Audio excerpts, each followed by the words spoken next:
अब सवाल ये उठता है कि सीसी प्लस चॉइस करें या पाइथन, तो मैं तुम्हें सिंपल आंसर देता हूँ। कोडिंग को स्टार्ट करने वाले हो, कोडिंग करना सीखने से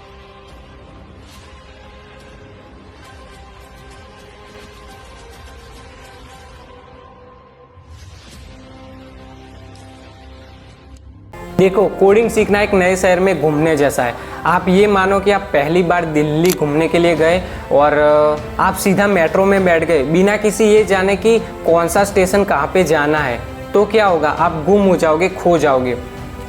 लेकिन अगर आपको किसी ने पहले दिल्ली का मैप दिखा दिया होता, साउथ यहाँ पर है, वेस्ट यहाँ पर है, नॉर्थ यहाँ पर है, तो आप खुद नेविगेट कर लेते। लेकिन वो मैप है जो आपको लॉजिक और थिंकिंग से कैसे चलना है वो सिखाता है। और ये दोनों लैंग्वेजेस तुम्हें थिंकिंग और लॉजिक में मास्टरी कराती है, जिसका नाम है सीसी प्लस और पाइथन।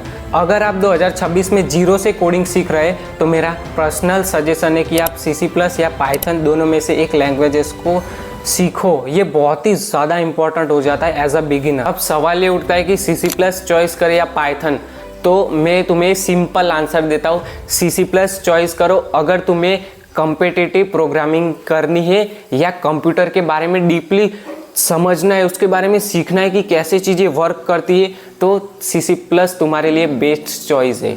मुझे पता है थोड़ा टफ होगा, लेकिन जो इस लैंग्वेज को सीख लेता है ना, उसकी थिंकिंग लेवल अलग लेवल पे चला जाता है। पाइथन चॉइस करो अगर तुम्हें इंस्टेंट रिजल्ट चाहिए, कोडिंग के साथ थोड़ा फन करना है और इसमें एआई, डेटा साइंस जैसे कस्टमाइज में तुम जा सकते हो।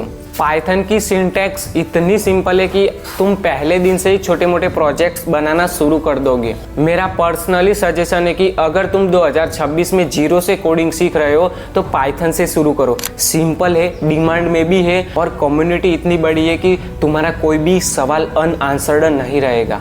इन लैंग्वेजेस के तुम्हें बेसिक सीखना मत छोड़ो। Variables, condition statement, if else, function, ये सारी चीज़ें बहुत ही इम्पॉर्टेंट हो जाती है। ये कोडिंग की वो नींव है जिसके बिना बिल्डिंग हिल जाती है। अब मैं तुम्हें वो चीज़ें बता रहा हूँ जो कोई बड़ा कोर्स नहीं बता सकता। मैं इसे डार्क फेस कहता हूँ। देखो, तुमने अभी कोडिंग सीखना स्टार्ट कर दिया होगा, 2-3 हफ्ते हो गए होंगे, सीख रहे होंगे, वीडियो देख रहे होंगे, उससे तुम सीख रहे हो। लेकिन जब तुम खुद से ट्राई करने जाते हो ना, खुद से कोड लिखते हो, तब तुम्हारा दिमाग हिल जाता है, कुछ समझ में नहीं आता, खुद से प्रैक्टिस नहीं हो पाती। सोच रहे कि कोडिंग इतनी सिंपल होगी, लेकिन उतनी सिंपल है नहीं। और तुम्हें ऐसा लगता है कि मैं स्मार्ट नहीं हूँ, मैं इतना इंटेलिजेंट नहीं हूँ, शायद मेरे लिए कोडिंग बनी ही नहीं है। रुको, हर एक डेवलपर जो अभी सक्सेसफुल बन चुका है कोडिंग में, वो भी इस डार्क फेज से गुजर चुका है।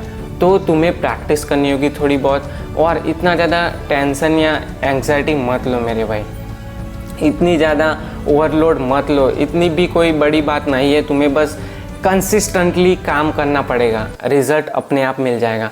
बस एक चीज़ करो, अभी प्रैक्टिस करो थोड़ी बहुत, कैलकुलेशन ही सही, लेकिन छोटे मोटे ऐप्स बनाओ, छोटी मोटी एक कलर टाइप, टेक्स्ट टाइप की वेबसाइट्स बनाओ, लेकिन बनाना मत छोड़ो, वो बहुत ही ज़्यादा इंपॉर्टेंट हो जाता है एज अ बिगिनर। अब मैं तुम्हें सिंपल और अच्छे से मैं एक रोड मैप दे रहा हूँ जिसका यूज़ करके तुम अच्छी तरीके से कोडिंग सीख पाओगे। पहले 2 हफ्ते कोडिंग के बेसिक सीखो, variable, loops, if, function, condition statement, ऐसे बेसिक सीखो, कम से कम 1 घंटा दो। अब 3 से 4 हफ्ते में खुद से छोटी सी प्रॉब्लम को सॉल्व करो, छोटी सी ही सही।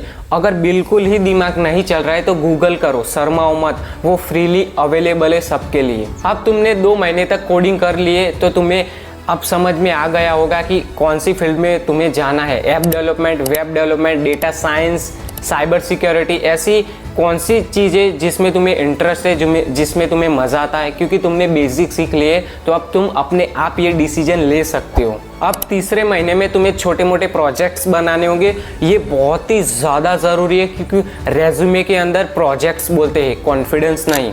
और मैं तुम्हें एक चीज़ बता देना चाहता हूँ कि तुम लकी हो कि तुम 2026 में कोडिंग सीख रहे हो, क्योंकि बहुत सारे लोग टाइम पास कर रहे हैं, वो कर रहे हैं, घूम रहे हैं, लेकिन तुम कोडिंग में इंटरेस्ट है तुम्हारा और तुम कोडिंग सीख रहे हो। और कोडिंग कोई इतनी बहुत बड़ी बात नहीं है, इतनी ज़्यादा टेंशन नहीं लेनी। खुद से प्रैक्टिस करोगे, जैसे जैसे टाइम आगे जाएगा वैसे ऐसे चीज़ें ऑटोमेटिकली हो जाएगी, इतना ज़्यादा टेंशन मत लो। अब मेरा पर्सनली सजेशन है कि अब एक चीज़ करो कि अगर तुम अब कोडिंग 2-3 महीने से सीख चुके हो तो अब पाइथन इंस्टॉल करो और मोबाइल हो या लैपटॉप, इन दोनों में से पाइथन को सीखो, उसके बेसिक सीखो, छोटे मोटे प्रोजेक्ट्स बनाओ तो भी चलेगा। और पाइथन को इंस्टॉल करके एक कोड लिखो प्रिंट हेलो और मुझे कमेंट पे बताओ हाँ भैया मैंने कर दिया। अगर तुम्हें सच में इस वीडियो से वैल्यू मिलती है, कुछ सीखने को मिला है कोडिंग के बारे में, तो इस वीडियो को अपने एक मित्र के साथ शेयर कर दो ताकि उसे भी कोडिंग के बारे में पता चले कि कैसे करना है। तो चलो मिलते हैं नेक्स्ट वीडियो में। कोडिंग सीखते रहो, छोड़ना मत।